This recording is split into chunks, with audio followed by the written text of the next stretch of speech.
Cuéntanos un poco, ¿cómo creciste ahí en Argentina? Sí, básicamente me pasó eso, que hice una película y atrás de esa película empezaron a salir otra, y series de televisión y no paré nunca. La parte más importante para un ingeniero de sonido que se dedique a lo que tú haces, a la mezcla de cine, la idea de negocio sería, o sea, la idea de poder conseguir trabajos, conocer a directores. No. Alguien que quiera dedicarse a este mundillo, ¿no? ¿Qué consejo le darías, no? Sí, ahí yo creo que el camino es otro. Creo que el camino es...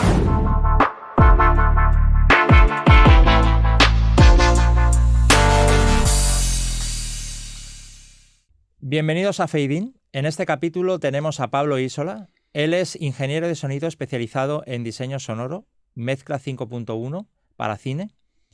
Y bueno, Pablo ha trabajado como diseñador y mezclador en películas más recientes como Cuando acecha la maldad, Aterrados, La valija de Benavídez, The Rumba Kings. Es responsable de las carreras de postproducción de sonido para cine, televisión y streaming y mezcla 5.1 de la Escuela Texon en Argentina, Laboratorio de Animación Puclay, Laboratorio de Animación Puclay en Perú, Corporación Universitaria Unitec en Colombia y MASH Campus en Argentina. Bienvenido. Gracias, Tony. ¿Cómo estás? Muy bien. Genial. Pues bueno, Pablo viene de Argentina, lleva aquí un año más o menos y bueno, quiere estar por aquí un tiempo indefinido. A ver cómo... Ya me quedo. Ya te quedas por aquí, muy bien. Y nada, bueno, pues nos va a explicar un poco su experiencia en Argentina, porque ahí tenías unos estudios Taiken. Estudio Taiken. Taiken, muy bien. Especializado pues en postproducción, supongo. Sí, postproducción de sonido y mezcla 5.1. Muy bien. Y nos va a explicar un poquito pues su experiencia desde que lo montó hasta ahora, todo el recorrido que ha tenido. Y nos va a explicar también, que esto es interesante, que nos gusta hablar del tema del negocio, ¿no? O sea, el tema de cómo conseguir clientes, un poquito el tema de precios, cómo está ahí también, porque ahí en Argentina supongo que estará muy diferente aquí, no lo sé, pero o más difícil o más, no sé cómo se comporta la gente ahí a la hora de los precios. Bueno, pero hablaremos ahora de todo esto. Dale. Y sobre todo también de la parte técnica, ¿no? Cómo prepararse un proyecto, ¿vale? Desde que te viene hasta que lo entregas, cómo entregarlo, qué problemas puede haber a la hora de entregarlo, qué cosas hay que tener en cuenta. Y bueno, pues todo esto hablaremos en este capítulo. Pues nada, empezamos por un poquito, pues, ¿cómo empezaste en este mundo? ¿A qué edad más o menos? ¿Qué es lo que te atrajo todo esto? Ok, bueno, empecé en el año 1998 más o menos, el milenio pasado. Sí. Yo había estudiado sonido y había estudiado música después de la secundaria, que es el colegio de allá. Y bueno, primero estuve trabajando 5 años de músico, que me fui de gira a Venezuela con un grupo. Importante la formación musical, yo siempre lo digo, importantísimo, porque esto te abre un sentido que lo puedes trabajar mucho en tu profesión, ¿no? O sea, el tema de música, ¿no? Sí, no es excluyente. Claro. A mí me pasaba también que cuando daba clases de sonido, muchos alumnos me lo preguntaban. No es excluyente el tema de la formación musical, pero sí tiene como una cuestión ya de sensibilidad, que si el músico viene trabajando determinadas cosas, a la hora de trabajar la parte de postproducción y la parte de mezcla, es un pequeño plus, incluso también en el momento de cuando se hace una postproducción y se trabaja con un músico en la película, quizás si ese músico no tiene tanta experiencia como músico en películas, uno desde el lado de la postproducción, siendo músico, puede ayudar y producir mucho de lo que después va a estar sonando en la película. Yo creo que el sonido, cuando decimos esto suena bien, esto es porque tiene una armonía en general, ¿no? Y esa misma armonía que se busca en la música, ¿no? O sea, creo que la música ayuda, la formación musical ayuda mucho a esto, a buscar esa armonía, a buscar estas cosas que nos ayudan a que suene mejor, a que suene bonito, ¿no? Sí, porque además habla de eso, ¿no? Creo que lo dije antes, hay como una sensibilidad que uno ya trae desde lo musical y después lo traslada a lo sonoro. Claro, exacto. No deja de ser algo muy vinculante, 100% Totalmente, vinculante. Sí. Muy bien, y entonces nos comentas esto, ¿no? Que tú hiciste esta formación de... Claro, primero hice distintas formaciones de música, desde música clásica, música popular también, y paralelamente estaba estudiando sonido. Siempre nos pasa cuando somos jóvenes. ¿Estudiaste sonido porque ya te atraía en ese momento? Me atraía. En estamos hablando de los años 90, era una época que no había todo lo que hay ahora, computadoras y demás. Empezaba Entonces, a haber algo, pero muy poco. Muy poquito, o sea, más que nada MIDI. Entonces, claro, pasaba esto de que nosotros los músicos, para poder grabar, a veces teníamos que entrar con una discográfica que nos pueda grabar un material porque era costosísimo, había que ir a estudios muy costosos. Entonces pasaba esto otro que paralelamente podíamos empezar a comprarnos determinados aparatos como portaestudios, que eran grabadores de 4, 8 canales. En cassette. Y claro, poder grabarnos a nosotros mismos, los ensayos o determinadas pequeñas producciones, me hizo también tener la inquietud de, qué interesante esto de grabar. Muy bien.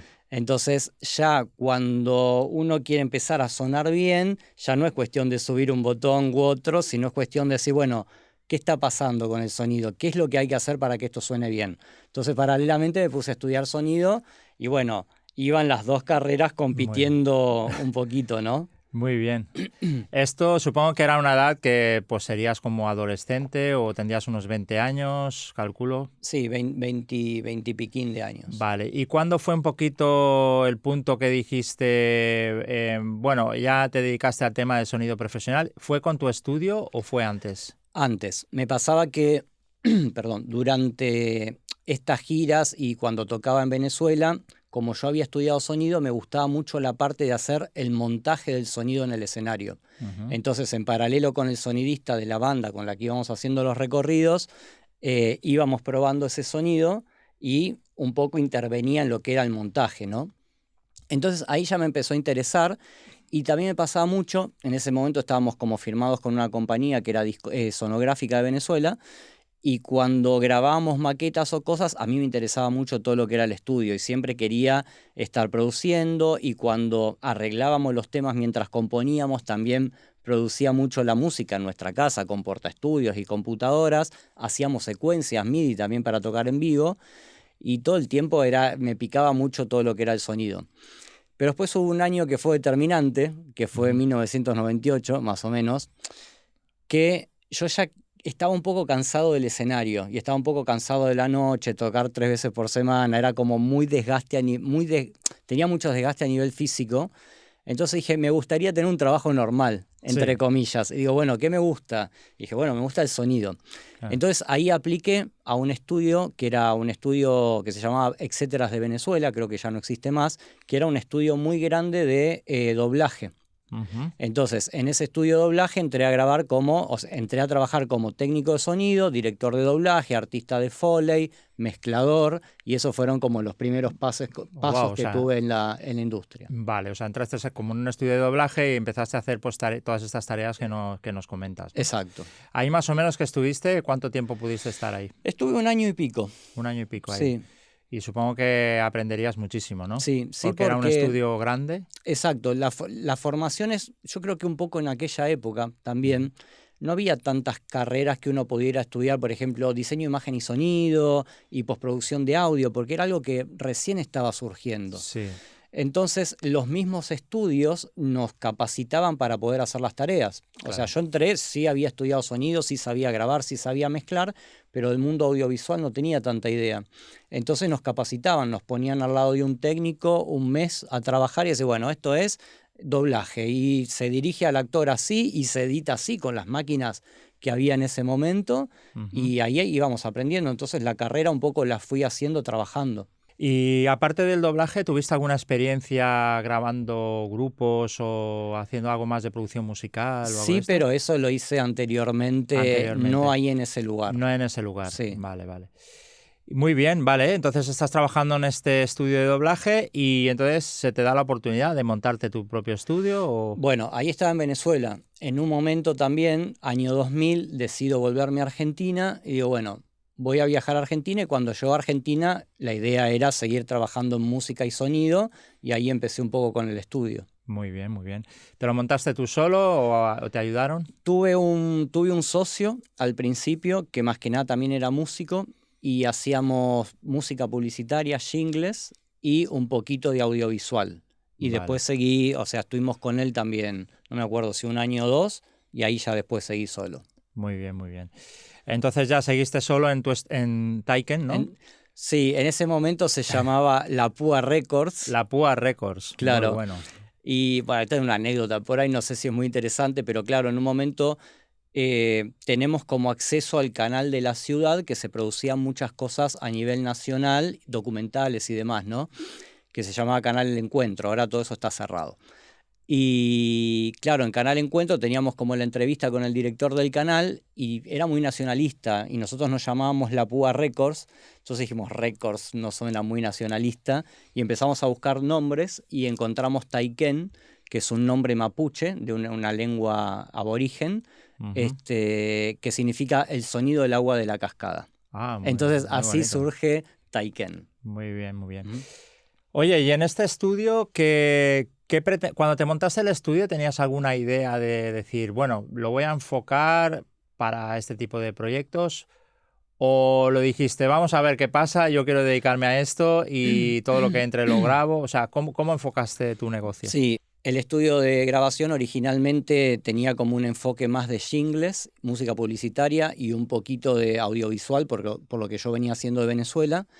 Pero después, a medida que íbamos trabajando y conociendo directores y productoras, se fue desviando al cine completamente. Vale. Ya enseguida empecé a hacer como películas que eran para Estados Unidos, películas de Batea, que era, digamos, como catálogo de DVDs. Muy bien. Antes de seguir con esto, con esta especialización, ¿no? Que es la tuya, me gustaría saber un detalle y es que creo que es importante, ¿no? O sea, uno se monta un estudio de grabación. Cuando tú te montaste un estudio de grabación y dijiste pues que empecé pues haciendo música de jingles, música de esto, ¿ya tenías ciertos clientes? O sea, ¿cuándo decides tú montarte un estudio de grabación? ¿Porque te apetece montártelo y tienes mucha ilusión en querer seguir trabajando de esto? ¿O porque ya tienes una cartera de clientes y tienes una necesidad que decir, oye, mira, montémonos un estudio porque nos están mandando trabajos y necesitamos una herramienta para hacerlo, ¿no? ¿Cuál es el punto este? Porque... No por nada, por curiosidad, ¿no? No tenía clientes. No tenía clientes, ¿no? Eso es un poco como me pasó a mí también cuando montamos Onda Studios, ¿no? Un poquito, es más la ilusión de querer dedicarte a esto y decir, me tiro a una piscina vacía y ya nadaré como sea, ¿no? Un poquito. Completamente. O sea, la necesidad hace a surgir. Es decir, no tengo clientes, tengo un ahorro, tengo estos equipos. Vale. No se hace así esto. No, bueno, yo creo que sí. No, hemos sobrevivido pero es duro, pero sí que es verdad que no hay... Cuando la fuerza, ¿no? que te lleva pues, a dedicarte a esto, ¿no? A querer hacerlo, te impulsa y esa necesidad te hace buscar clientes donde sea para dedicarte a esto, ¿no? Muy bien. ¿Y estos primeros clientes cómo surgieron? Supongo que porque hacéis algo de publicidad, ¿no? En alguna revista o en algún sitio empezaron a llamar, ¿no? Querían grabar en tu estudio, ¿no? Un poco... No, fue más por una cuestión de ir conociendo gente. Sí, boca a boca, ¿no? Boca a boca y contactos. O sea, mi ex socio lo que tenía era como que su hermano... tenía una empresa muy importante allá y a través de eso tenía acceso a determinadas personas. Por ejemplo, al director del canal. Esto es importante, claro. Sí. Ahí, desde ahí se puede sacar un poco, ¿no? Un poco de conocer a futuros clientes potenciales, ¿no? Es que yo creo que un poco lo que veníamos hablando de cómo entrar en el negocio y todo eso, claro. En mi experiencia por lo menos creo que tiene mucho que ver con eso, que es ir conociendo gente, claro. Ir haciendo contactos y a partir de ahí lo que me pasó a mí eran las recomendaciones. O sea, hice una película y esa película el director y el productor luego me recomendaron a gente o con ellos mismos seguí trabajando y fue más que nada contactos, ¿no? Vale, entonces la especialización de cine o mezcla de cine vino porque quizá entró un cliente más grande que tenía esta demanda y os gustaba más este tipo de trabajo. Cuéntame un poquito. Sí, exacto. Arranqué con un director que yo conocía, que había sido el tecladista de un grupo que yo tenía cuando era adolescente, que él siguió paralelamente la carrera de cine, director de cine, y hace como unas producciones que empieza a hacer unas películas de bajo presupuesto para Estados Unidos, y en base a eso me dice, bueno, vos que hiciste esto en Venezuela, tenés el estudio, querés hacer las películas, y ahí arranqué. Y ahí arrancaste, ¿no? Y oye, muy bien, cuéntanos un poquito. Entonces, el estudio estaría montado pues con una infraestructura, supongo, y viene un cliente y te dice, quiero mezclar cine. ¿Tuvisteis que adaptar algo en el estudio? Porque supongo que algo Sí, tendríais que adaptar, ¿no? sí, yo tenía el estudio armado en estéreo y lo tuve que armar en 5.1 y a partir de ahí, bueno, poner pantallas más grandes, Claro, hacerlo cosas. un poquito más con las herramientas, Sí, porque para cine o para mezcla de cine se necesitan pues herramientas diferentes, un poco diferentes, o al menos la colocación de estas, ¿no? Por ejemplo, tener un gran monitor para poder visualizar. exacto, sí, Vale, lo de la pantalla es importante porque no solo para uno estar cómodo trabajando, o sea, yo por lo pronto ya vamos al lado más técnico, sí, me encuentro cómodo trabajando con una pantalla que es donde tengo más que nada el DAW y todo lo que es la línea de edición, y en la otra muchos procesos que están ocurriendo real time para ir automatizando, y después una imagen fija que es la imagen de la película, de la ¿no? Y película. quisiera por ahí tener otro más donde tengo medidores, Vale, pero pero a veces esto ya es un poco sí, complicado. sí, ya no hay donde ponerlo. Ya no hay dónde Claro. ponerlo, es verdad.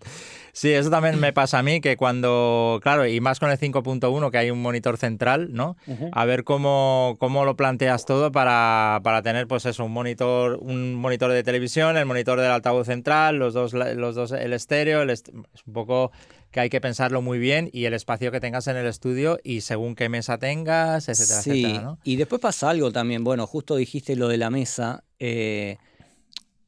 Por ejemplo, a mí me ha estado pasado ahora hace poco que estuve mezclando una película en un estudio que tenía una S6, ¿no? Ujú, La de Avid, sí, que son puros botoncitos de colores y demás.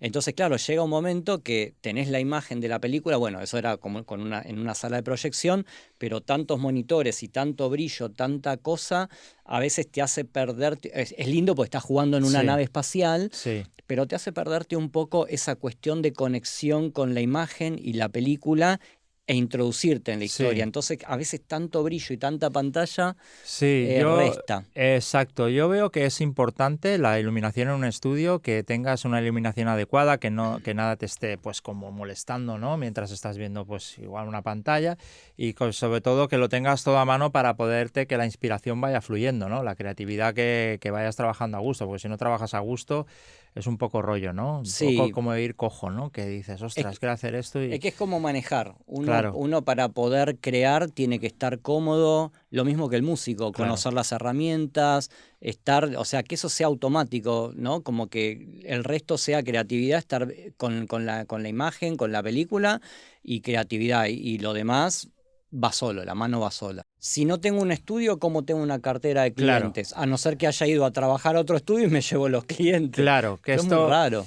que a veces ocurre, o claro, a veces ocurre, pero bueno, un poquito por ahí el tema, ¿no? Y cuéntame un poquito, durante cuánto tiempo estuviste ya grabando películas? ¿Conociste a más directores? ¿Qué cosas hiciste en el estudio para ir ampliándolos? ¿Hiciste algo?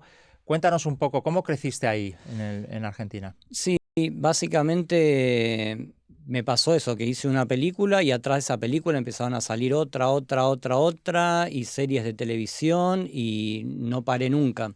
Vale, Em, pero por una cuestión, yo creo que un poco fue, bueno, tener esta gente conocida y después trabajar bien. O sea, a mí no me pasó de lo que estoy haciendo ahora acá en España, de tener claro. que estar llamando clientes para pedir trabajo y demás, sino que una vez que hice uno, me empezaron a recomendar y no Qué paré. bueno, qué bueno. Sí, sí, Sí, esto es bueno. Esta es la mejor forma de conseguir clientes, el boca a boca, el buen trabajo, el trabajo diario, el que quieren hacerlo, pues es lo mejor porque te ahorras un montón pues, de dinero haciendo publicidad, te ahorras un montón de gente en producción montando, llamando, enviando presupuestos, enviando cosas, que eso está genial. Y sí. lo que pasa que esto a veces llega un momento que acaba, ¿no?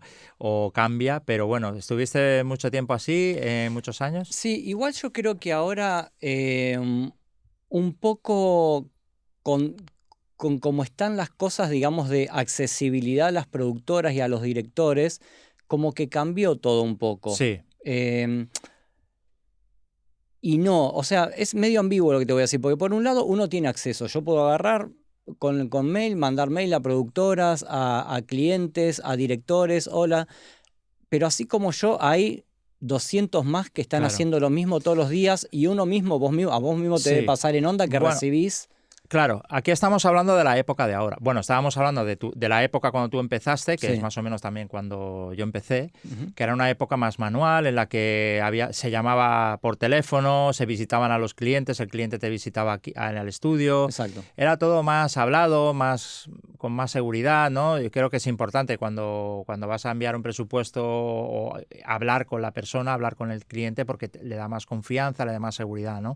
Ahora no, ahora se envía por mail, se envía por Instagram, Claro. reciben 20 propuestas porque hay mucha más oferta de estudios. Hoy en día también la llegada del estudio a home studio, o sea, la llegada de las máquinas y democratizó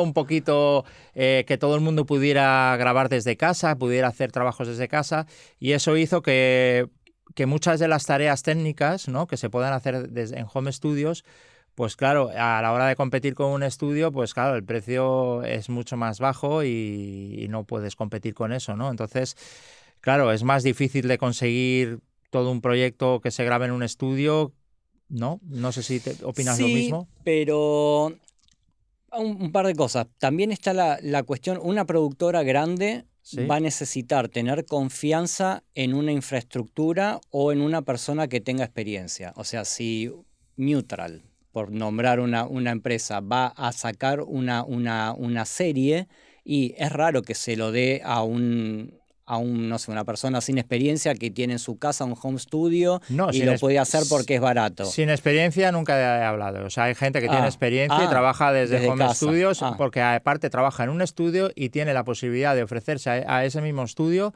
Oye, mira, que si quieres un editor o algo, pues te lo puedo hacer desde casa, y esa persona es un pro. O sea, no necesariamente, no digo que sea alguien que empiece, pero sí que esas tareas se pueden hacer en un home studio con un Pro Tools y unos auriculares. Hay muchas tareas de limpieza, de organización de pistas, Sí. de diseño sonoro incluso. Sí. Se pueden adelantar desde casa y evitarte pues el gasto de la infraestructura de todo un estudio, ¿no? Que eso es lo que nos ha hecho más daño a los estudios. Pero que es lógico también, ¿no? Porque... Sí, pero como te decía antes, yo creo que, digamos, las grandes producciones van a apuntar más a una infraestructura que yo como Onda, que tiene 3 salas y donde se pueden estar haciendo actividades paralelas y confían ya en una estructura. Sí. Sí, yo creo que sí. O sea, el no, cliente perdón, grande... no un cortometraje por ahí... El cliente grande... evidentemente trabaja de una manera muy diferente a un cliente mediano o un cliente pequeño. Eso está clarísimo. El cliente pequeño pues siempre va a buscar el precio más ajustado posible. Lo que está en sus posibilidades. Y a veces pues esas tareas de ir buscando pues uno que me haga esta parte, otro que me haga esta... Un poco dividir más las tareas e intentar buscar mejor precio, ¿no? Y el cliente grande quiere que le hagas todo porque no tiene tiempo y necesita la seguridad de que una empresa se haga cargo y sea responsable y que dé una garantía de decir, oye, que tal día necesito esto porque hay mucho dinero en juego, ¿no? Claro. Entonces eso está claro, ¿no? Pero sí que además... es verdad que dentro incluso de los estudios grandes, yo creo que se trabaja mucho también, o sea, tienes la posibilidad de decir, oye, mira, tengo 3 salas, ¿no? Pero las tengo ocupadas con otros clientes. Pues oye, mira, todo esto, no me voy a poner aquí a poner diseño sonoro, ¿no? Ocupar una sala solo para diseño sonoro, pues oye, mira, Pepito, tengo un súper editor de audio que me lo hace y me lo hace desde su home studio y todo esto va a parar al cliente final. Me refiero más un poquito más por ahí también, que hay esa vía. O sea, puede ser el cliente final el que contacte directamente con estos editores externos o gente que trabaja en home studio, o directamente el propio estudio que haga uso de estos editores externos, ¿no? Que te puedan sacar trabajo sin necesidad de ocupar salas, ¿no?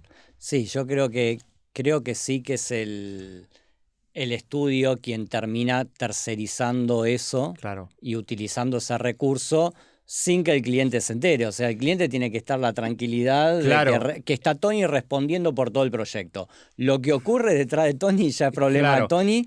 Yo creo que sí que se hace, porque además se hace bien. O sea, una cosa es porque se hace con la seguridad de que se está haciendo las cosas que se pueden hacer en un home studio, se pueden hacer, igual que ahora pues con la inteligencia artificial hay cosas que se pueden hacer, siempre con la revisión de un técnico especializado ya aquí en el estudio, ¿no? Por ejemplo, te puedo contar un caso, ¿no? Pues, oye, mira, edítame esto desde tu home studio y luego lo escuchamos aquí y lo retocamos aquí para ver qué cosas pues desde Home Studio no has podido hacer bien, ¿no? Absolutamente. Pero claro, todo esto a veces hay que hacerlo. No digo que lo haya hecho yo, que sí, que a veces he hecho alguna cosita, pero que no, pero que tampoco era necesario que igual el cliente se enterara o no. O sea, al final la responsabilidad es que suene bien, pero nada más, ¿no? O sea, no sé qué opinas de esto. Sí, sí.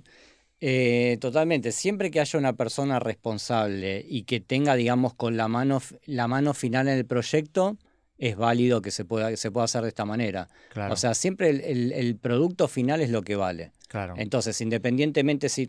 Que también pasa eso, que por ahí cualquier persona en su casa que es recontra hábil puede hacer un trabajo excelente, Sí, hasta mejor que en un estudio. Entonces, mientras pues quede la obra bien hecha, no sí. importa tanto dónde se hizo. Exactamente. Bueno, un poco nos hemos desviado por este tema de home studios y todo esto porque ahora los tiempos han cambiado mucho y claro, la papeleta del estudio de grabación también ha cambiado, los trabajos, los clientes, todo ha cambiado mucho. Estábamos hablando un poquito de cómo se consiguen ahora, ¿no? Estos clientes, estos trabajos, que te viene una productora, te llama.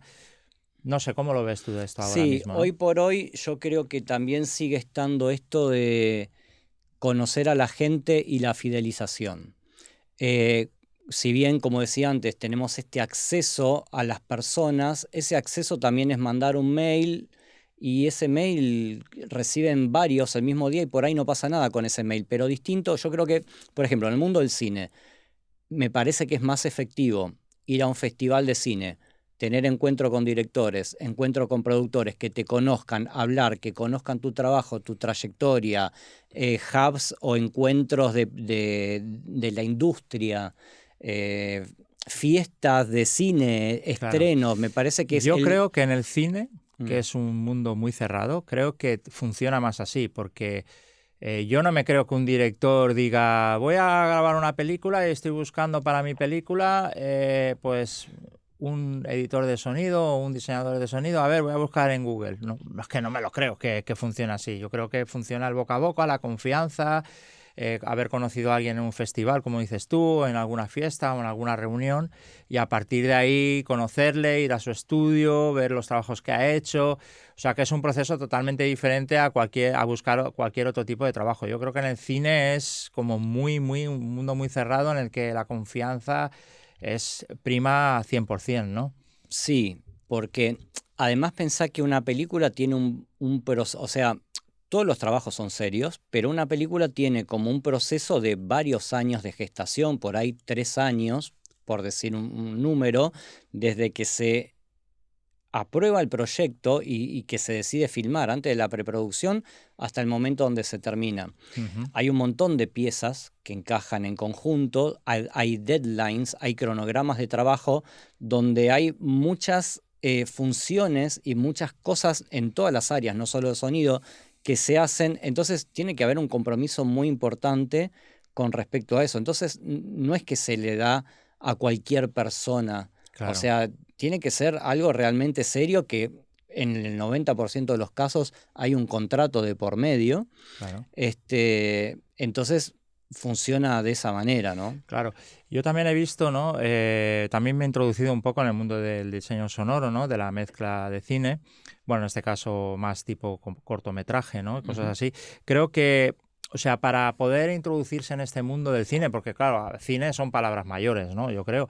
eh, ¿Qué ha de hacer una persona que creo que es el camino, ¿no? Trabajar en cortometrajes o conocer a directores que empiezan, ¿no? Esta sería una buena fórmula, una buena forma de empezar a moverse en el mundo del cine, ¿no? Como una parte previa, ¿no? O sea, antes no te vas a... No creo que te venga un director de cine y te diga, quiero que me hagas tú la mezcla o el diseño sonoro. Tiene que haber un trabajo previo. Ese trabajo previo puede ser el de hacer cortometrajes, por ejemplo. Sí, pero es relativo también. Yo creo que tiene que ver también con la confianza y la capacidad de la persona. No sé, pienso en mi caso, que o sea, yo no era que venía haciendo películas como diseñador de sonido, era como una persona más que trabajaba en un estudio haciendo doblajes, dirigiendo actores de doblaje, mezclando, y esa cosa técnica me dio como esa base como para después decir, bueno, tengo una película y hay que hacer esto, por supuesto, hay que tener un conocimiento, un estudio previo. Y puede uno arrancar haciendo cine sin haber hecho cortometrajes. Vale, o sea, en tu caso, por ejemplo, veo que ya hacías doblajes, era un estudio que estaba haciendo doblajes, Sí, estaba haciendo cositas, ahí empezó a meterse en el mundo y ahí ya directamente, pues claro, se te dio la oportunidad de de hacer hacer una de hacer película. una película. O sea, el camino es válido, creo que, pero si, por ejemplo, tuviéramos que decirle a alguien que quiera dedicarse a este mundillo, ¿no? Y no tenga ni siquiera un estudio, porque es muy difícil, es mucho dinero, mucha inversión. Posiblemente yo creo que el mejor... ¿Qué consejo le darías, no? Por ejemplo. Sí, ahí yo creo que el camino es otro. Claro. Creo que el camino es un estudiante que sale de la carrera, por ejemplo, yo lo que haría es ir a trabajar a un estudio, hacer pasantías, como le dicen aquí. Sí, prácticas. Prácticas. Prácticas. Vale. Hacer prácticas, aprender, estar al lado de o si no es con prácticas, estar al lado de una persona que trabaje, verlo como trabaja, para mí es fundamental. Yo veo, por ejemplo, muy buenas oportunidades porque, repitiendo un poquito esto que te he comentado, lo de los cortometrajes, porque no hay presupuesto, porque no tienen presupuesto los directores, pero es una manera de empezar, porque claro, sales de la escuela y ¿qué vas a hacer, no? Ir a un estudio también es muy difícil, entrar en un estudio a trabajar, ¿no? Y creo que puede ser una buena oportunidad con los cortometrajes haciendo sonido directo, porque capturando el sonido del cortometraje, te da la oportunidad de luego tú mismo pues hacer el diseño, hacer la postproducción. Ese puede ser un camino interesante aquí, al menos en España, porque en Argentina no sé cómo funciona, ¿no? Pero sí, aquí en también. España yo creo que puede ser un camino para alguien que no tiene nada, que solamente tiene estudios y que pues mira, pues te compras un micro de percha, un grabador que hoy en día pues están muy bien de precios y te pones a grabar cosas fuera con directores que empiezan y a partir de ahí haces una pospo, haces un corto, haces otro y ahí ya te vas abriendo camino porque esos cortos te pueden llevar a ir a festivales, te pueden llegar a conocer otra gente, otros directores. Lo que sí que es verdad que yo que me he metido un poquito en esto, he visto como un salto muy grande de cortometraje a cine, o sea, de cortometraje a largometraje hay como un salto muy grande. O sea, ¿En qué sentido? Pues que los directores que están haciendo cortos, primero, no tiene nada que ver con hacer un largo, visto que los cortos tienen como otro tipo de finalidad, ¿no? Otro tipo de preparación. La película pues no es como la de un largo, o sea, es otro rollo más, no sé cómo decírtelo, como más surrealista, más artístico, no tiene igual un orden como tiene un largometraje, ¿no? La técnica sí, que se utilizan todo tipo de técnicas, ¿no? A la hora de rodaje, a la hora de imagen y tal. En el sonido, pues he visto que quizás se utilicen muchas cosas parecidas a los largos, pero el director no. Los directores y el mundo del cortometraje es un mundo un poco diferente al del largometraje. Y entrar en un mundo de largometraje es muy difícil para un director, ¿no? Entonces, porque tiene que ganar muchos festivales, tiene que ganar muchas cosas, muchos premios, ¿no? Funciona como, al menos lo poco que he visto yo, en lo poco que he entrado yo, he visto que funciona mucho por premios y festivales, grabar un cortometraje y, por ejemplo, en uno de los que he participado yo, pues aún no ha salido. Lleva 2 años y aún no ha salido al público ese cortometraje, ¿no? Aún todavía estamos presentándolo en festivales y a ver qué se puede hacer de todo esto, ¿no? Y bueno, un poquito lo que tú comentabas en tu caso, ¿no? Que bueno, que tu estudio ya era de doblaje y hiciste como el salto, ¿no? A cine, ¿no? Que guau, que es... Sí, que igual, perdón, quiero hacer una salvedad sí. con esto que dijiste, porque no hay una regla exacta para todos, si bien está muy bien y en muchos casos sí, es como decís vos, pero en mi experiencia a mí me ha pasado de trabajar con directores en cortometrajes con un nivel de detalle y un nivel de pensamiento tanto visual como sonoro hasta más potente que algunas películas. Sí. A nivel técnico. Sí. A nivel técnico, sí. A nivel más artístico lo veo muy diferente, o sea, a nivel la película en sí, ¿no? Pues que tenga pues un inicio, un desenlace. Sí que hay cosas parecidas, pero el director se las propone como, bueno, es como todo más Mirá, diferente. depende, porque a mí me ha pasado también de trabajar con directores que quieren, por ejemplo, aspirar a hacer películas. Entonces vos tenés un camino. Tratar de entrar en las financiaciones, por ejemplo, hablando de Argentina, pero aquí ocurre lo mismo, que da el gobierno y ayudas económicas para poder realizar un largometraje. Entonces, para poder llegar a ese punto, por lo menos tienen que tener algo que mostrar. Ese algo que mostrar puede ser un cortometraje. Entonces, ese cortometraje le dan un giro cinematográfico de lo que podría ser como un programa piloto para una serie de televisión, lo mismo. Bien, yo puedo hacer esto, que dura 15 minutos, y esto lo puedo trasladar a 90 minutos de una película.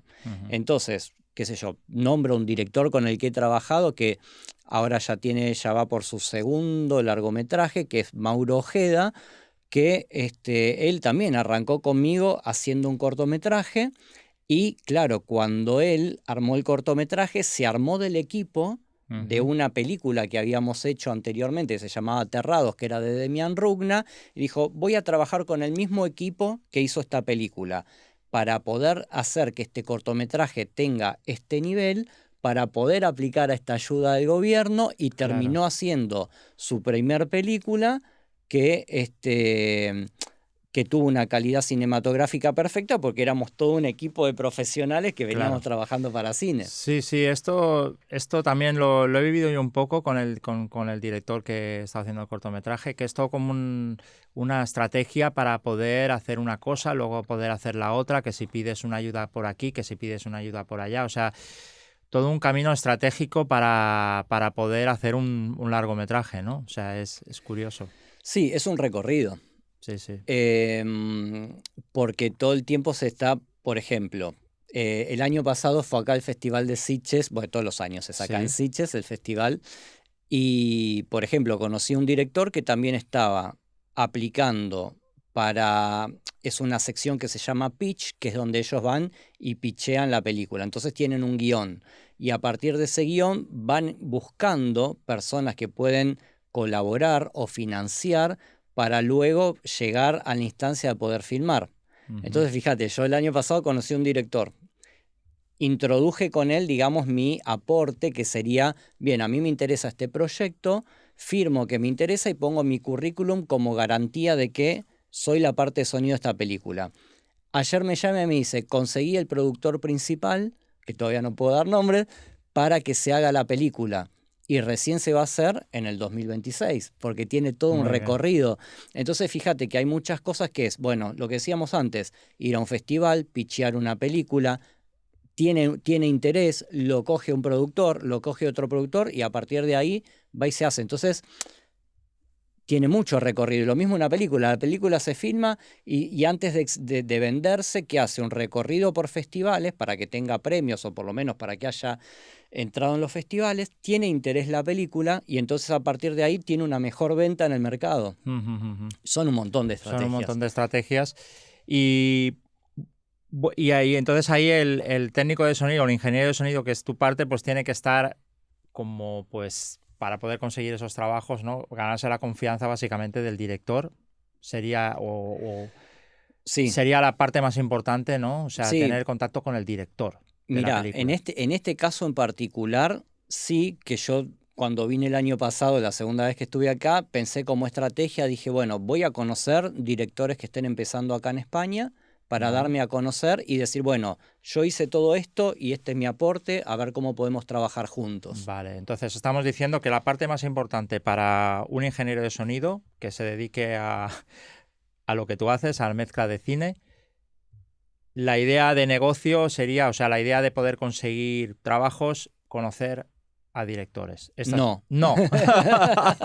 No. Es un camino.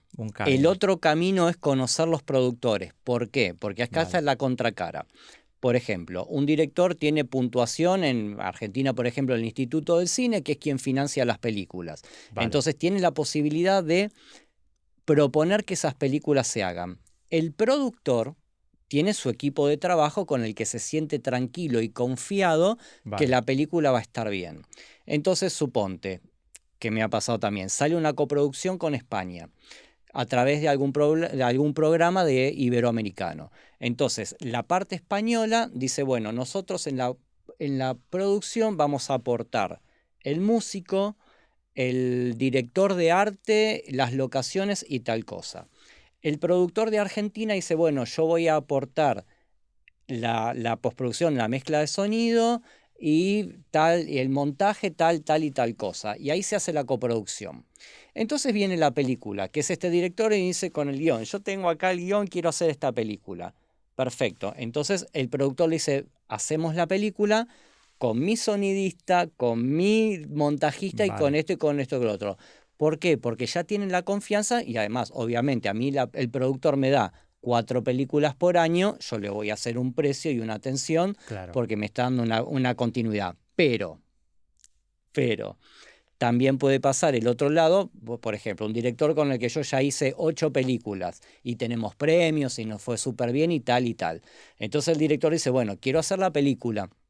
Y el productor le dice, bueno, yo tengo este sonidista. Y el director dice, no, yo quiero este sonidista. ¿Por qué? Porque es el que a mí me dio toda esta trayectoria. Entonces ahí se termina viendo cómo es, pero el consejo para los jóvenes es productor y director. Muy bien, muy bien. Pues nos quedamos con esos consejos tan sabios en tu experiencia y que son importantes. Y ahora que ya hemos hablado un poquito más de la parte business, vamos a hablar de la parte técnica, que nos interesa muchísimo, que es la parte que más nos gusta. Lo más divertido. Porque la parte de negocio la verdad es que es un rollazo, pero esencial, ¿no? La parte técnica, ¿no? Me gustaría saber un poquito que, vale, te sale una película, ¿no? El director o el productor confía en ti. ¿Y qué? ¿Cómo empieza todo eso? O sea, ¿cómo te envían las pistas?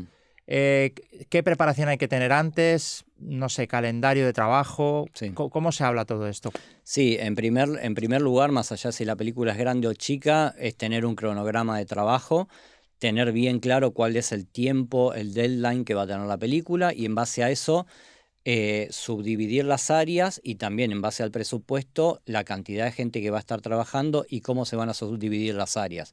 Entonces tenemos mínimo 3 áreas que son diálogo, música y efectos en una película y después ahí tenemos más subdivisiones. Si querés, ¿lo toco o no lo toco? Bueno, ¿alguna que tú veas más importante? Bueno, por ejemplo, en edición de efectos tenemos que está subdividido en efectos, ambientes, Foley y digamos que son como las básicas. Después en Foley se subdividen también. Entonces, bueno, tener un cronograma claro, que yo lo hago con un Google Sheet, que además está compartido con el equipo, donde empieza a haber metas y digamos, objetivos y cómo se va dando eso en el tiempo, como para poder ir llevándolo a cabo. Digamos, esa es la parte de organización. Muy bien. Después, a nivel de más técnico de trabajo, lo que se pide generalmente es, bueno, la imagen por un lado, que lo ideal sería que sea ya la imagen cerrada, que después no haya cambios posteriores. Y por otro lado se pide un archivo que se llama AAF o OMF, que son unos archivos de intercambio entre plataformas, donde el montajista, que digamos estuvo en una instancia previa a nosotros, a medida que va subiendo todos los que son los planos de imágenes, va subiendo también todo lo que fue el directo de esos planos. Esos directos, además, el director generalmente cuando está trabajando con el montajista, dice, uy, pongamos tal música de referencia, pongamos tal sonidito de referencia, entonces todo eso empieza a estar en una línea de montaje como el Final Cut o el Premiere. Final Cut no existe más, ¿no? Sí, pues no lo sé. Creo que no, creo que se me pasó ya la edad. No era un programa de Apple. Bueno, el Premiere o el Avid. Vale. Entonces, bueno, para que nosotros luego en el Pro Tools podamos tener esa línea de tiempo, también con los clips por separado, tiene que haber un intercambio de lenguaje. Ese intercambio de lenguaje son estos archivos que lo que hacen es tener metadata y clips de audio, clips de media distribuidos en el tiempo y eso nosotros lo podemos importar desde el Pro Tools y a partir de ahí trabajar con nuestras herramientas. O sea que a ti te envían un OMF o una AFF. Un AAF. AAF, yo conocía... Advanced Authoring Format. Vale, yo conocía el OMF, el AAF no... Sabía que había otro, pero no siempre me enviaban un OMF. Sí, hay una diferencia importante, que el AAF te permite tener mayor cantidad de peso en el archivo. El OMF, vale, para que sea embedded, para que esté todo el audio y la metadata en el mismo archivito, tiene un límite que son 2 gigas. Entonces, cuando tenés mucha información, necesitas hacer muchos OMF. Vale. Sin embargo, el AAF te permite, para que sea embedded, porque también se puede hacer que no sea embedded, pero eso con el Pro Tools es un problema, vale, puede tener, no importa la capacidad. Vale. Entonces, este archivo te respeta las pistas, el volumen, ¿verdad? Las pistas de audio que hay, el volumen de cada pista de audio, el panorama de cada pista de audio, pero no hay ni plugins, no hay nada. Eso es metadata que se puede tener la opción de exportarlo y se puede tener la opción de importarlo. Yo siempre importo... Lo que pasa es que, claro, plugins nunca se puede porque, claro, si no tienes los mismos plugins en el otro DAO, pues no haces nada. Plugins no se puede porque, o sea, simplemente son archivos media en una línea de tiempo y determinada información, volumen, paneo, clip gain, markers, sí, y ninguna cosa más. Vale. Plugins no se puede porque si, por ejemplo, Pro Tools trabaja con AAX, claro, y el software VST, trabaja con VST. Correcto. Yo recibo esto, lo abro, tengo que importarme la película, que va aparte, ¿no? Porque la película no va dentro de esa Técnicamente archivo. Puede ir adentro, pero por costumbre no se hace, por esta limitación de espacio que había. Vale. Me importo la película, que teóricamente ya tendría que estar montada, porque claro, preferentemente porque si no es un montada. follón, claro, porque si tienen que hacer algún montaje más o tienen que añadir alguna escena más o quitar alguna escena más. Eso pasa y también depende de la instancia de la película donde estemos, y es una instancia de, en todo caso, si es un primer corte y no es el corte final, puede haber instancias posteriores que son de resincronización. Vale. Y la resincronización es un tema muy delicado que se puede llegar a perder mucho trabajo si no se hace tranquilo y bien. Vale, esto es muy interesante. Entonces, recibimos esto. Previamente hemos hecho un calendario de trabajo que... ¿Nos puedes contar un poquito de cuánto tiempo estamos hablando de que te dan a ti para hacer un diseño sonoro entero de una película, con mezcla incluida? Vamos a poner un promedio que no es del todo real, porque cada película es un mundo aparte, pero podríamos decir 1 mes y medio, 2 meses. O sea, 1 mes y medio, 2 meses que te dan de tiempo para tú ir trabajando, y es un trabajo de diario, o sea, sí. O sea, es un trabajo que conlleva 2 meses, de 8 horas diarias prácticamente. Sí, y dependiendo la cantidad de personas en el equipo y de la experiencia del equipo, y no es lo mismo una película, un drama, que una película de terror. Claro, es que hay películas que tienen un diseño sonoro brutal y hay otras que no tienen tanta cosa, ¿no? Sí. Vale. Y eso también lo tenéis muy en cuenta, ¿no? Primero visualiza, supongo que antes de empezar a trabajar tienes una charla pues con todo el equipo, de lo que se está buscando, de los audios que se han grabado, de los que no se han grabado, de los que hay que grabar, en Foley, todo esto se habla, ¿no? Mira, mínimo antes de agarrar un trabajo, lo recomendable es, si la película todavía no está editada, no está filmada, leer el guión. Vale. Y en base al guión, también hacer un guión sonoro, y en base a esa propuesta, hacérsela al director. Y ya teniendo un poco en claro qué es lo que se va a hacer, ahí decir, bueno, esto va a llevar tanto tiempo con tanta gente. Claro, porque a ti te interesa hablar o sea, a ti te gustaría o te interesa hablar en una grabación del que va a hacer sonido directo. ¿Te interesa saber qué tomas va a grabar en directo, qué cosas vas a necesitar tú también luego en pospo, o no te preocupa y luego tú dices, ya lo arreglaré yo, o te interesa? El diseñador de sonido, que de hecho nos pasa poco, tendría que estar tendría que estar desde el guión, porque desde el guión uno empieza a notar ciertas cosas que le va a interesar en la postproducción, no va a querer que ocurran ciertas cosas en el rodaje, y tendría que estar en una instancia previa. Yo, de hecho, antes que se filme un corto o antes que se filme una película, trato de ir, ver las locaciones, hablar con el director y un poco participar y decir si yo considero que esa locación es apta o no sonoramente, porque pasa mucho que por ahí, no sé, escena en un bar y encuentran un bar divino, que se ve perfecto, la visual da perfecto, pero hay una autopista al lado o una calle con un tránsito que no se puede cortar, y entonces vos después tenés un ruido en la escena que no te es útil y que no te sirve para la continuidad de cambios de plano. Claro. Y esa escena sonoramente no sirve. Entonces yo digo, esto no va a servir. Pero también te puedo decir, bueno, Pablo, es la que tenemos, es la que podemos pagar y nos gusta. Se arreglan postproducción. Vale. Y ahí es donde nos agarramos la cabeza. Claro, claro.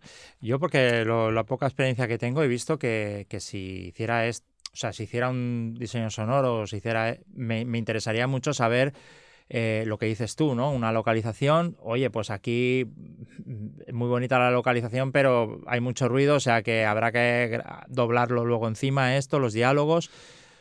Sí, y que por ahí esa es una opción que no es tan válida. Pasa mucho que los actores quizás actúan en el set divino, pero después en el doblaje se pierde un poco de esa naturalidad que tenían en el set. Entonces, siempre yo considero que es mejor tener las cosas bien desde el principio, bien grabadas, lo mejor posible, porque eso va a potenciar mucho el trabajo final. Claro. Sí, esto es una cosa muy interesante también que yo me he preguntado muchas veces. O sea, ¿cuándo se decide que esa toma de diálogo en directo, si va a servir o se va a tener que doblar en un estudio? Porque hay mucho ruido de fondo o tal. Muchas veces se decide cuando ya está grabado porque no hay más remedio, porque no ha quedado bien. O muchas veces también crees que ya de antemano ya lo vas a saber eso que... Pasa en el rodaje que quizás el director de sonido que está en el rodaje avisa y dice, esto no va a servir. Vale. Porque, por ejemplo, no sé, tenemos un foco que hace un ruido que no se puede sacar, o hay una autopista al lado, o hay un colegio con niños gritando, y es una película que trata de otra cosa que nada que ver, porque el colegio está al lado, y ya se sabe que no va a servir. O muchas veces pasa que llega el material y uno lo postproduce hasta cierto punto que dice, bueno, más no lo puedo mejorar y no está apto como para un formato de distribución serio. Vale. Entonces, todo esto a ti ya te viene, en esta sesión ya te viene todas las pistas que se ha hecho ADR. ADR, ¿no? ¿Se llama? No, el doblaje, o sea, cuando a nosotros nos llega el OMF o el AAF, lo que estamos recibiendo son estos planos que están sobre el plano, estos planos de sonido que están sobre el plano visual, que es lo escogido por el director, más un handle que le pedimos que se pueda trimear el clip para un lado o para otro, para hacer fades y para hacer un montón de cosas. O sea, como un tiempo extra añadido de margen para poder hacer estas... Exacto.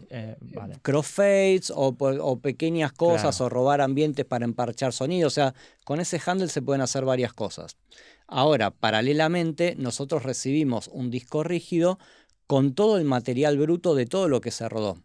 Entonces, por ejemplo, si en un plano determinado escogieron plano 2, toma 4, y el audio tiene algún problema, yo lo primero que voy a hacer es buscar de la escena 1, plano 2, toma 2, otro plano y otra escena para reemplazar quizás esas palabras o cosas que no funcionaran tan bien y ponerlo en sincro para... Pero eso es una búsqueda de audio, es un trabajo... Ah, sí. Y sí. Que si no está bien organizado... Bueno, el AF también trae en los clips la metadata escrita. Vale. Entonces yo cada vez que veo un clip veo escena 1, plano 1, toma 2. Entonces si a mí no me sirve, tengo que ir a la escena 1, plano X, toma X, que reemplace eso mismo. Entonces lo primero que hace el editor de diálogos, eso ya es una tarea del editor de diálogos, es buscar que todo el material que tenemos en la sesión sea útil. Entonces, sí, bueno, lo primero que hago es tratar de reemplazar lo que no se puede reemplazar. Y si no, bueno, reducción de ruido y un montón de cosas antes de llegar al ADR. Antes de llegar al ADR, que es el doblaje del propio actor. Exacto. En la película, ¿vale? Muy bien. Oye, pues está muy interesante, te llega todo esto en pistas y ¿cómo empiezas a trabajar? O sea, ¿te planteas, por ejemplo, primero un orden de los diálogos, empiezas a editar los diálogos o cómo empieza a trabajar un mezclador de sonido? El mezclador es el que está al final. Sí, no, el mezclador no, perdona, el diseñador se está tomando un vermut. El mezclador todavía no ha entrado, estamos entrando en el diseño sonoro. Exacto. Y empezar a poner efectos de sonido, empezar a hacer foley si hace falta, empezar a añadir todo esto. primero de todo tienes que tener ordenadas las pistas de diálogos, supongo, y tener la voz bien puesta para empezar a trabajar ahí, ¿no? Sí, bueno, ahí hay distintas maneras de hacerlo dependiendo la estructura de la película. Vamos a hacer una película media, promedio, que haya 3 técnicos trabajando. Va a haber un técnico trabajando en diálogos, otro técnico trabajando en efectos y otro técnico trabajando en Foley, por decirlo de una manera. Vamos al que está en diálogos. El que está en diálogos, lo primero que trata de tener es continuidad en la escena. Continuidad significa que no haya diferencia de cambio de sonido con la diferencia de planos. Pensá que una película está rodada y por ahí este instante, al segundo que sigue después, por ahí no se hizo ahora, se hizo 2 días después porque X. Sí. Entonces ahí hubo un cambio de micrófono, el micrófono está colocado de otra manera, el actor quizás tiene la voz colocada de otra manera. Entonces lo primero que hacer es, bueno, continuidad de sonido, reducción de ruido, sacar chasquidos de la boca, trabajar ya en cuanto a niveles nominales para que después en la mezcla no sea tan trabajoso el tema de los niveles, poner a niveles, sacar ruido, las cosas que no van, reducción de ruido y lo que se dice comúnmente limpiar. Eso sería la edición de diálogos. Sí, porque es lo que dices tú, hay tomas que tienen un tipo de color, incluso ruido de fondo, y de repente otro plano o otra toma absolutamente que distinto. cambia muchísimo, y todo esto tiene que haber esa continuidad de sonido para que no parezca un corte auditivo, ¿no? Para Correcto. que no se vea como una cosa rara, ¿no? Como un parche raro. El objetivo principal del trabajador de sonido en una película a lo largo de toda la postproducción es que el espectador no note como si fueran los hilos de la marioneta, o sea, Claro. que se pueda estar inmerso en una película, estar con todo lo que es dramático y narrativo y no tenga ningún destello de cuestión técnica que se note. Muy bien, muy bien, muy bien. Interesantísimo. ¿Cuándo empiezas a poner ya efectos de sonido? Bueno, es que ahí lo que te decía, paralelamente, si es una película más o menos, hay otro técnico que ya está poniendo efectos de sonido. Exacto, está trabajando con efectos y ambientes, que es decir, crear toda esa capa de sonorización que, claro, el espectador común no se da cuenta, no sabe todos los tracks. O sea, ya que estamos en una instancia técnica, claro, si estamos hablando de tracks, nosotros recibimos de la AF por ahí, si fueron ordenados, 12 tracks, 24 tracks, pero pues nosotros eso lo tenemos que trasladar a 200, 250 tracks para empezar. Después hay producciones mucho más grandes. Entonces, se está creando toda una atmósfera de ambiente, por ejemplo, hablando en un entorno envolvente como el 5.1, el 7.1, un ambiente de un parque no es un track estéreo que se rodó o un track mono con un boom y se tomó el directo. No. O sea, son por ahí 8, 16 canales que componen ese parque para que luego el espectador, repartido en un entorno envolvente, escuche los vehículos por acá, los pajaritos por allá, niños corriendo por acá, y se empieza a crear toda esa atmósfera. Entonces, claro, ese es trabajo del editor de efectos, que en ese momento está haciendo el área específica de ambientes. Muy bien, muy bien. O sea, esto que quede claro, porque yo he visto mucha gente que empieza y dice, vale, voy a poner un sonido de ambiente, un WAV, ¿no? Que pongo ahí, que pasan unos coches, y ya está, ¿no? Cuando es una atmósfera que hay muchos efectos de sonido que tú vas recreando para darle vida, ¿no? Que igual una escena, un plano de la calle, igual hay 4 o 5 efectos diferentes que tú los has puesto, ¿no? Que te parece bien porque recrea esa atmósfera de una manera más natural que no solo poner uno, ¿no? Porque a veces se piensan que es solo poner un efecto. A veces por ahí un solo track de una librería de sonido uno lo escucha y dice, esto funciona muy bien, pero después en un entorno envolvente eso no va a funcionar bien, que lo podemos hablar después si querés cuando hablemos de mezcla. Entonces quizás eso hay que decir, bueno, hay que reconstruir esto y hacerlo por capas. ¿Para qué? Para poder tener la posibilidad de intervenir en cada elemento y poder ponerlo en el plano que va. Yo considero una capa de ambientes tiene 2 cosas, ¿no? Una es una capa estática, que quizás son esos sonidos como algo más un room tone de un aire acondicionado o una capa de pajaritos, o sea, todas capas que son estáticas de ambientes, pero después necesita la misma capa de ambientes como ciertos soniditos, y más ahora ya proyectándonos a mezclas inmersivas como Dolby Atmos, que ya se traslada a objetos, donde esos soniditos empiecen a moverse dentro del entorno. Entonces tenemos una capa estática, pero en un ambiente de una calle. Y después vemos, de pronto, escuchamos un auto que pasa, pero eso es algo independiente que se está moviendo. Y los pasos de una persona que pasa, que es otra capa. Entonces, todas capas que son dinámicas contraponiendo una capa estática. Muy bien. Y todo este trabajo se hace en base a un guión más o menos negociado antes con el director, o sea, yo creo que hay un trabajo que es más obvio que hay que hacer, ¿no? Que hay que poner. Hay un trabajo muy artístico, ¿no? Que pues el diseñador lo ve y va poniendo los sonidos. Pero sí que igual hay algunas especificaciones que te pueda dar el director, que lo quiere de una manera o lo quiere de otra, o aquí no quiere sonido, por ejemplo, quiere que se oiga silencio.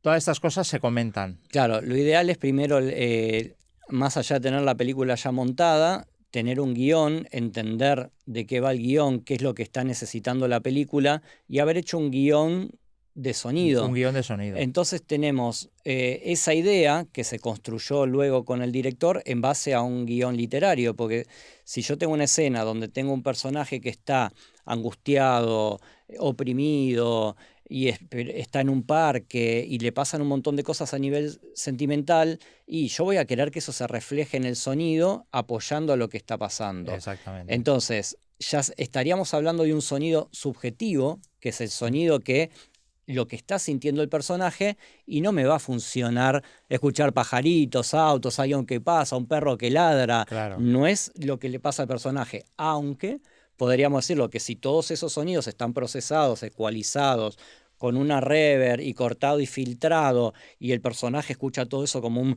Como algo también podría funcionar. Claro. Pero muchas veces en nuestro trabajo después hay instancias donde estamos viendo el material y ahí empieza el juego de la mezcla. Por eso está bueno tener todo por separado, porque uno dice, ¿qué pasa si acá sube la música? Y si acá el ambiente pasa tal cosa, y si esto lo ecualizamos de esta manera, entonces al tener los elementos por separado, empieza a cobrar una vida narrativa distinta a lo que por ahí estaba pensado de antemano. Sí, sí, muy bien. No, es que es un trabajo increíble, ¿no? O sea, todo muy bien pensado, ¿no?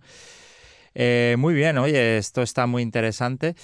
¿En qué de estas fases que tú me hablas, cuál es la que ves más importante o más delicada a la hora de que realmente sacar un sonido u otro, ¿no? Posiblemente podría ser la mezcla, ¿no? Porque en la mezcla pueden variar muchas cosas, ¿no? No es lo mismo que un sonido esté en un nivel que otro que esté más flojo, que esté más fuerte. Yo creo que cada capa en sí tiene que tener una autonomía y funcionar independientemente, y es muy importante, pero si me decís de qué es lo más delicado, yo creo que la edición de diálogos y la mezcla son dos instancias muy delicadas.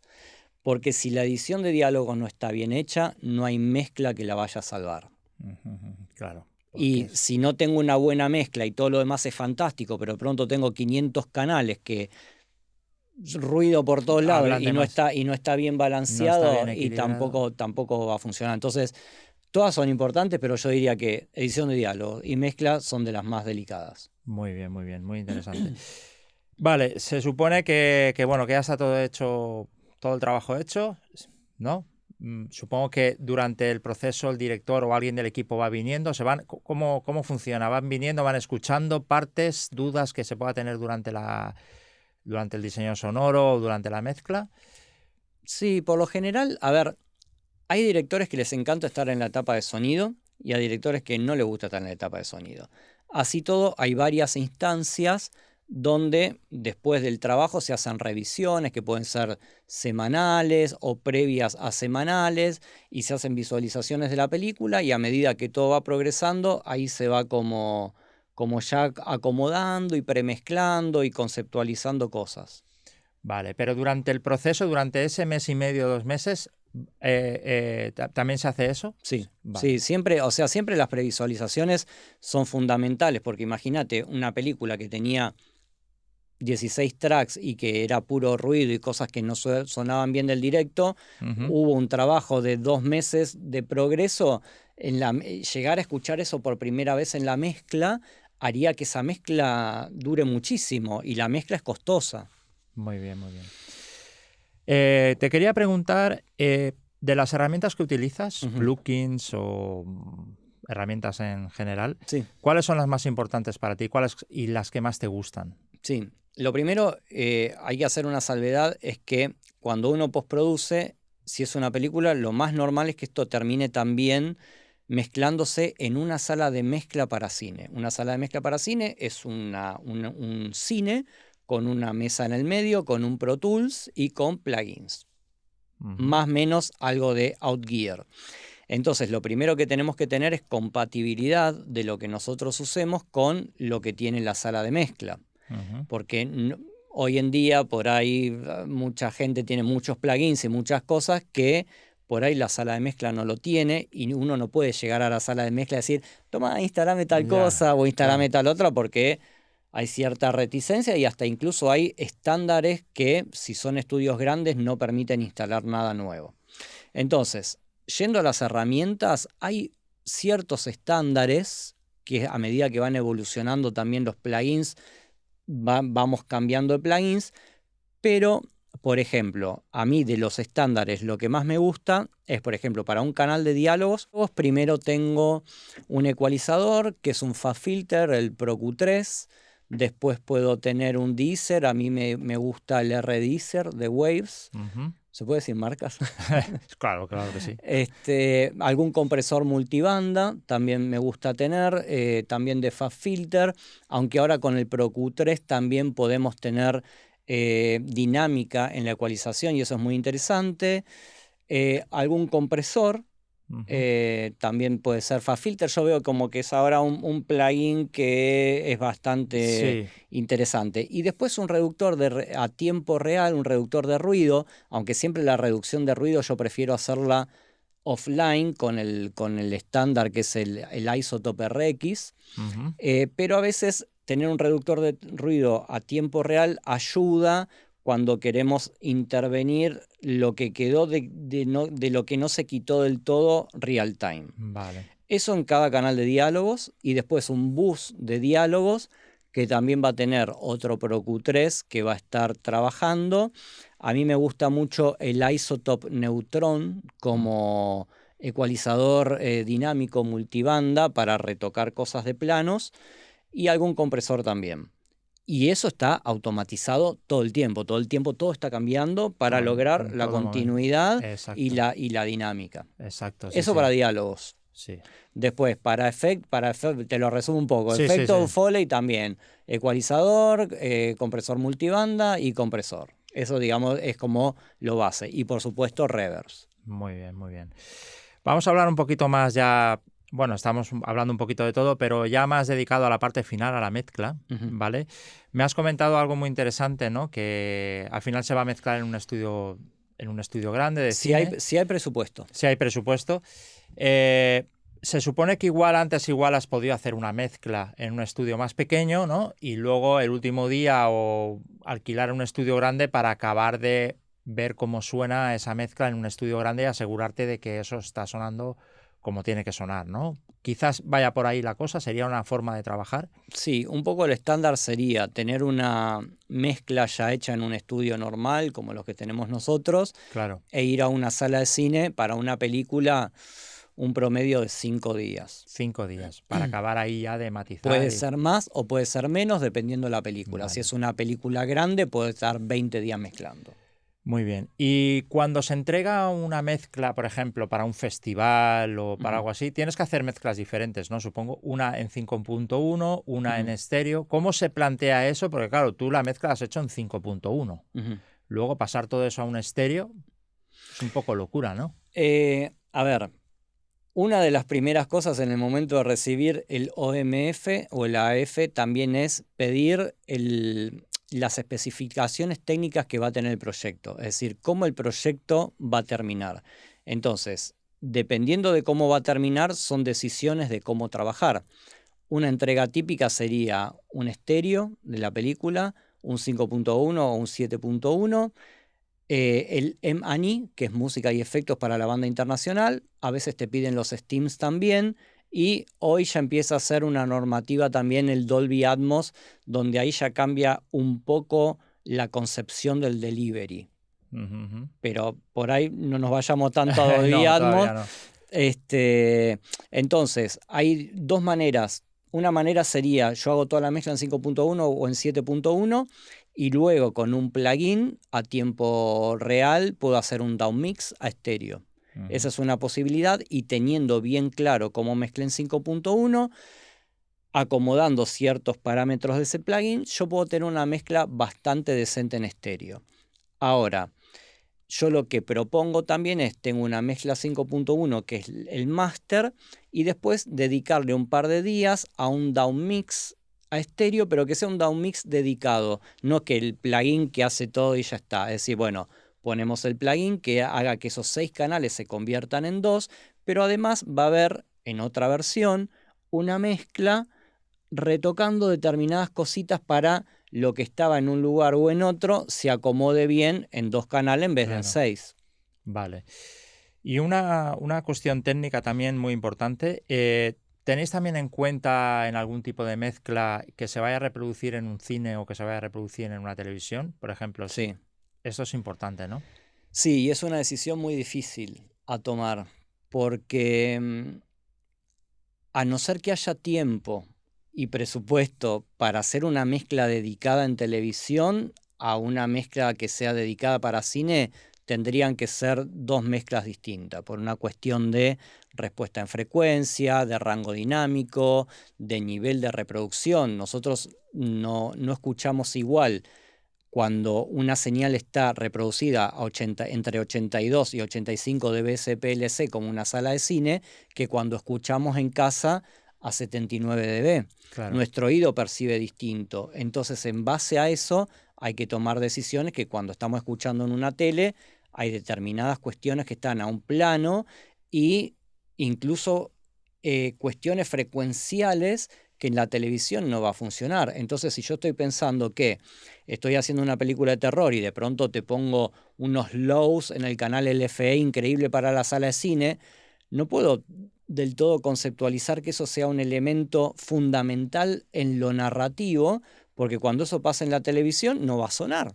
Claro. Entonces van a decir, che, ¿y acá qué pasó? Que claro, en el cine era increíble y en la televisión no pasa nada. Entonces a veces hay que tomar decisiones y, bueno, aflojemos un poquito con lo que sería la sensación en el cine contra lo que pasa en televisión. Pero acá surge otra inquietud, que siempre son como propuestas. Nosotros le tenemos que dar algo al espectador en la sala de cine que lo mueva y sea distinto a lo que pasa en casa. Claro. Es decir, yo tengo que mezclar, vamos a algo más loco, ¿no? Lo que pasa hoy. Hoy en día todo el mundo mira una serie en un teléfono, y bueno, en un teléfono tengo una respuesta en frecuencia y un rango dinámico X. Entonces, bueno, mezclo para el teléfono, total todo el mundo lo va a ver ahí. Pará, y el tipo que en su casa tiene un bruto equipo de sonido o lo fue a ver al cine, tiene que tener toda la propuesta. Entonces es una decisión difícil a veces tomar, si tengo una sola mezcla, qué elementos tener y cómo usarlos para que funcione en cine, en televisión y en un teléfono. Muy bien, muy bien. Pues nada, hasta aquí hemos llegado, porque si no, no pararíamos de hablar nunca. Igual te invitamos en otro capítulo y profundizamos en algún tema en concreto de mezcla o de lo que nos pida alguien. Y nada, muchísimas gracias, Pablo Isola. Te podemos encontrar, ¿dónde te podemos encontrar si alguien quiere contactar contigo? Tenemos una primicia, no sé si se puede contar o no. Cuéntala. La contamos. Bueno, la primicia es que también voy a formar parte del staff de Onda. Muy bien, bienvenido. Así que muy bien. Me pueden encontrar claro acá en Onda para producir. Bueno, con Onda tenemos la posibilidad de trabajar entre salas, tenemos estudio 5.1, podemos hacer mezclas muy interesantes y también tenemos como convenios con estudios con sala de cine para poder terminar las películas si es necesario en una sala de cine, y si no se puede dar el presupuesto, hacerlo de una manera muy digna acá en nuestro estudio. Pues muchísimas gracias, Pablo. Bienvenido. Bueno, gracias. Y seguimos adelante. Muchas gracias por escucharnos y hasta el próximo capítulo.